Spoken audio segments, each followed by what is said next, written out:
C'est une caserne que les 4 gardés à vue auraient voulu viser, avec un scénario macabre, décapiter un militaire gradé et filmer la scène.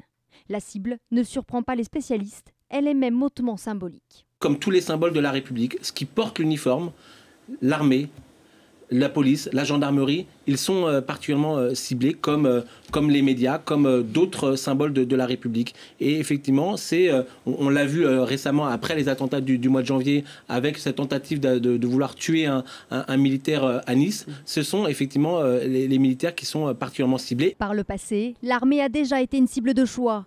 3 militaires assassinés en 2012 par Mohamed Merah et plus récemment, il y a 6 mois, 3 autres agressés à l'arme blanche dans les rues de Nice. Mais cette fois, un ancien militaire français figure parmi les 4 suspects âgés de 16 à 23 ans. Il aurait été réformé de la Marine nationale. Un profil de djihadiste déjà rencontré par les services de renseignement.